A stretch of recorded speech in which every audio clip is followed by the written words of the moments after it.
اللہ الرحمن الرحیم۔ جب فرعون نے حضرت موسیٰ علیہ السلام کو قتل کرنا چاہا، فرعون نے حکم دے دیا کہ بنی اسرائیل میں جو بھی بچہ پیدا ہو اسے قتل کر دیا جائے۔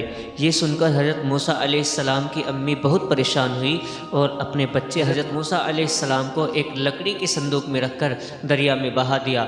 لیکن ماں تو ماں ہوتی ہے، وہ کیسے اپنے بچے کو تکلیف میں دیکھ سکتی ہے، اس لیے بے چین ہو کر اپنی لڑکی سے کہا کہ اے میری بیٹی، تم اپنے چھوٹے بھائی موسیٰ کے پیچھے جاؤ اور دیکھو کہ اللہ کا کیا فیصلہ ہے اور میرا بچہ اس صندوق میں بہہ کر کدھر جائے گا۔ حضرت موسیٰ علیہ السلام کی بہن صندوق کے پیچھے چلی، یہاں تک کہ صندوق بہتے بہتے ندی کی ایک ایسی جگہ پر پہنچا جہاں ندی کے دو راستے بن جاتے تھے، ایک راستہ فرعون کے محل کی طرف جاتا اور ایک شہر کی طرف نکل جاتا۔ حضرت موسیٰ علیہ السلام کی بہن نے دیکھا کہ اچانک صندوق فرعون کے محل کی طرف بہنے لگا۔ یہ دیکھا وہ تو گھبرا گئی اور جلدی صندوق کے پیچھے چلنے لگی۔ وہ صندوق بہتا ہوا فرعون کے محل کے پاس پہنچا۔ اس وقت فرعون اپنی بیوی حضرت آسیہ کے ساتھ ندی میں نہا رہا تھا۔ تبھی حضرت آسیہ کی نظر اس لکڑی کے صندوق پر پڑی تو وہ فرعون سے کہنے لگی کہ اے میرے شوہر، کیا آپ بھی وہ لکڑی کا صندوق دیکھ رہے ہو؟ فرعون نے کہا کہ ہاں، مجھے بھی نظر آ رہا ہے۔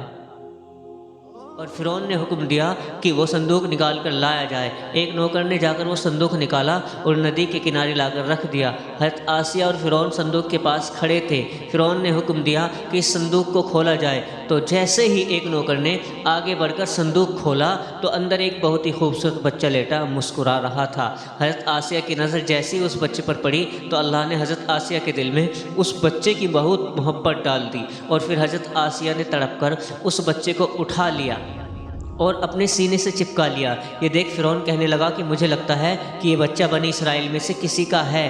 قتل سے بچنے کے لیے کسی نے اس بچے کو صندوق میں رکھ کر ندی میں ڈال دیا تاکہ اسے قتل نہ کیا جا سکے۔ اس لیے فرعون تلوار لے کر خود ہی آگے بڑھا اور اس بچے کو قتل کرنا چاہا، لیکن حضرت آسیہ نے فرعون کو روکتے ہوئے کہا کہ اے فرعون، تم نے بنی اسرائیل کے بہت سے بچوں کو قتل کروایا ہے۔ جس بچے سے تم کو خطرہ ہے وہ بچہ تو اب قتل ہو چکا ہوگا، اس لیے اب تم اس بچے کو قتل نہ کرو۔ حضرت آسیہ نے کہا کہ اے فرعون، تم دیکھو تو صحیح یہ بچہ کتنا خوبصورت ہے، یہ میری اور تمہاری آنکھوں کی ٹھنڈک بنے گا۔ فرعون نے کہا کہ یہ تمہاری آنکھوں کی ٹھنڈک ہوگا، میری آنکھوں کی ٹھنڈک نہیں ہے۔ حضرت آسیہ نے کہا کہ اے فرعون، ہمارے گھر آج تک کوئی بچہ پیدا نہیں ہوا ہے، اس لیے ہم اسے اپنا لڑکا بنائیں گے اور خوب ناز و نخروں سے اسے پالیں گے۔ بیوی کی ضد کے سامنے فرعون کو ہار ماننی پڑی اور اس نے کہا کہ ٹھیک ہے آسیہ، میں اس بچے کو قتل نہیں کروں گا۔ حضرت آسیہ خوشی حضرت موسیٰ علیہ السلام کو لے کر محل میں آئی اور جلدی سے حکم دیا کہ میرے پیارے بچے کے لیے دودھ پلانے کا انتظام کیا جائے۔ جب محل کی دائیوں نے اس بچے کو دودھ پلانا چاہا تو بچے نے دودھ پینے سے انکار کر دیا۔ یہ حضرت آسیہ بہت پریشان ہوئی۔ 3 دن اسی طرح گزر گئے اور اس بچے نے کسی بھی عورت کا دودھ نہ پیا۔ بچے کی وجہ سے اس بچے کا برا حال، بھوک کی وجہ سے اس بچے کا برا حال ہو رہا تھا اور وہ گھبرائے ہوئے روئے جا رہا تھا، لیکن اللہ کا فیصلہ تھا کہ یہ بچہ صرف اور صرف اپنی اصلی ماں کا دودھ ہی پیے گا۔ حضرت آسیہ نے گاؤں شہر کی بہت سی دودھ پلانے والی عورتوں کو بلایا کہ شاید یہ بچہ ان عورتوں میں سے کسی کا بھی دودھ پی لے، لیکن وہ بچہ برابر انکار کر رہا تھا اور کسی بھی عورت کا دودھ نہیں پی رہا تھا۔ حضرت آسیہ اپنے اس پیارے بچے کو روتا اور بھوک سے تڑپتا دیکھ بہت زیادہ بے چین ہو رہی تھی۔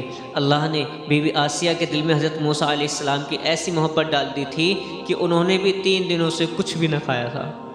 بیوی کی حالت دیکھ فرعون بھی بہت پریشان تھا۔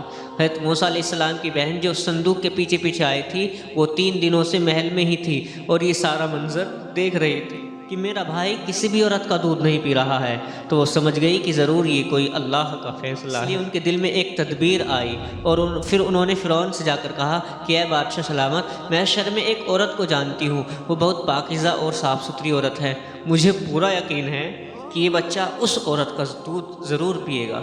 یہ سن کر حضرت آسیہ کہنے لگی کہ اے لڑکی، جاؤ اور جلدی سے اس عورت کو بلا کر لاؤ، میرا پیارا بچہ 3 دنوں سے بھوکا ہے، جو عورت بھی میرے بچے کو دودھ پلا دے گی میں اسے ڈھیر سارا انعام دوں گی۔ لیکن فرعون نے حضرت موسیٰ علیہ السلام کی بہن کی یہ بات سن کر انہیں گرفتار کروا لیا اور اپنے سامنے کھڑا کر کے پوچھنے لگا کہ اے لڑکی، تیری باتوں سے مجھے شک ہو رہا ہے کہ تو جس عورت کی بات کر رہی ہے وہ ضرور اس بچے کی ماں ہوگی، کیونکہ ہزاروں عورتوں نے آ کر اس بچے کو دودھ پلانا چاہا لیکن اس بچے نے کسی کا دودھ بھی نہیں پیا۔ حضرت موسیٰ علیہ السلام کی بہن کہنے لگی کہ اے بادشاہ، بات اصل میں یہ ہے کہ میں جس عورت کے بارے میں بتا رہی ہوں وہ بہت صاف ستھری اور پاکیزہ عورت ہے۔ ہر بچہ اس عورت کا دودھ خوشی خوشی پی لیتا ہے، اور میں دیکھ رہی ہوں کہ آپ 3 دنوں سے اس بچے کے لیے پریشان ہیں، اس لیے میں نے آپ کو بتانا مناسب سمجھا۔ فرعون نے کہا کہ ٹھیک ہے، جاؤ اور اس عورت کو بلا کر لاؤ۔ دوستو، اللہ کی قدرت کا کرشمہ دیکھو کہ جس وقت حضرت موسیٰ علیہ السلام کی امی اپنے بچے کو دریا میں ڈال رہی تھی، اللہ نے کہا تھا کہ تم پریشان نہ ہونا، میں اس بچے کو تمہارے پاس واپس کروں گا، یہ میرا وعدہ ہے۔ اور پھر اللہ نے اپنا وعدہ سچ کر دکھایا۔ اللہ نے حضرت موسیٰ علیہ السلام کو شہر کی کسی بھی عورت کا دودھ نہ پینے دیا۔ آخر حضرت موسیٰ علیہ السلام کی بہن گھر پہنچی تو ماں نے لڑکی کو جیسے ہی دیکھا تو جلدی سے پوچھنے لگی کہ اے میری پیاری بچی، جلدی سے بتاؤ کہ میرا بچہ کس حالت میں ہے، وہ صندوق ندی میں ڈوبا تو نہیں تھا، میرے بچے کے ساتھ آگے کیا بنا؟ حضرت موسیٰ علیہ السلام کی بہن نے روتے ہوئے کہا کہ اماں جان، اللہ نے اپنا وعدہ سچ کر دکھایا، میرا چھوٹا بھائی اس وقت فرعون کے محل میں ہے اور فرعون کی بیوی آسیہ نے اسے اپنا لڑکا بنا لیا ہے اور اب وہ محلوں میں راز کرے گا۔ لیکن امی جان، ایک بہت بڑی مشکل آ پہنچی ہے کہ میرا بھائی محل میں شہر کی کسی بھی عورت کا دودھ نہیں پی رہا ہے، مجھے لگتا ہے کہ یہ اللہ کا فیصلہ ہے کہ میرا بھائی صرف اپنی ماں کا ہی دودھ پیے گا۔ یہ سنتے ہی حضرت موسیٰ علیہ السلام کی امی کی آنکھوں میں آنسو آ گئے اور وہ سمجھ گئی کہ ضرور میرے اللہ کی مدد آ پہنچی ہے۔ پھر حضرت موسیٰ علیہ السلام کی امی اپنی لڑکی کے ساتھ فرعون کے محل کی طرف چل پڑی۔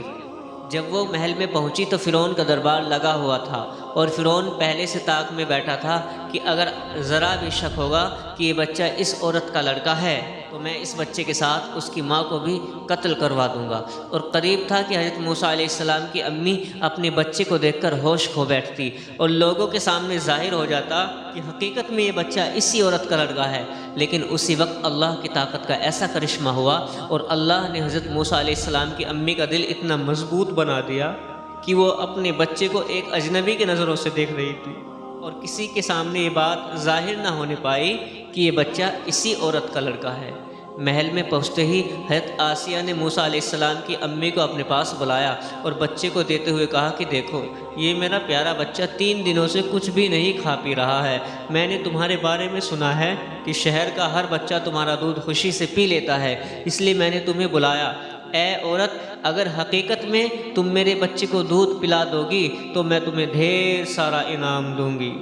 فرعون اپنی کرسی پر بیٹھا بہت غور سے یہ منظر دیکھ رہا تھا اور برابر طاق میں تھا کہ کوئی سراغ مل جائے کہ یہ بچہ اسی عورت کا لڑکا ہے۔ لیکن اللہ نے حضرت موسیٰ علیہ السلام کی امی کا دل سنبھال رکھا تھا اور وہ لوگوں کے سامنے ایسا ظاہر کر رہی تھی کہ جیسے یہ بچہ ان کا بھی نہیں لگتا۔ پھر حضرت موسیٰ علیہ السلام کی امی جیسے ہی بچے کو گود میں لے کر دودھ پلانے کے لیے اپنے سینے کے پاس لائی تو وہ 3 دنوں کا بھوکا بچہ اپنی ماں سے چمٹ گیا اور جلدی جلدی دودھ پینے لگا۔ یہ دیکھ محل میں کھڑے سارے لوگ بہت حیران ہوئے اور فرعون کو بھی شک ہونے لگا۔ لیکن حضرت موسیٰ علیہ السلام کی امی نے جب بچے کو دودھ پلا دیا تو جانے کے لیے اٹھ کھڑی ہوئی۔ حضرت آسی نے کہا کہ اے پاکیزہ عورت، میں چاہتی ہوں کہ تم محل ہی میں رہو اور ضرورت پڑنے پر میرے بچے کو دودھ پلا دیا کرو، تمہارے لیے محل میں ہر طرح کی سہولیتوں کا انتظام کیا جائے گا۔ لیکن حضرت موسیٰ علیہ السلام کی امی نے کہا کہ نہیں، میں محل میں نہیں رہ سکتی کیونکہ میرا ایک اور بچہ ہے، میں اسے بھی دودھ پلاتی ہوں، اس لیے آپ مجھے معاف کریں۔ اتنا کہہ کر حضرت موسیٰ علیہ السلام کی امی جانے لگی تو حضرت آسیہ نے انہیں روکتے ہوئے کہا کہ اے نیک عورت، میں چاہتی ہوں کہ تم اس میرے بچے کو اپنے گھر لے کر جاؤ اور اسے دودھ پلاتی رہو، تمہارے لیے محل کی طرف سے پیسے جاری کر دیے جائیں گے اور گھر کا سارا راشن محل کی طرف سے آئے گا۔ تمہاری نوکری بس یہ ہے کہ تم میرے بچے کو دودھ پلاتی رہو اور ہر تیسرے دن میرے بچے کو محل لے کر آؤ کہ میں اپنے بچے کا دیدار کر سکوں۔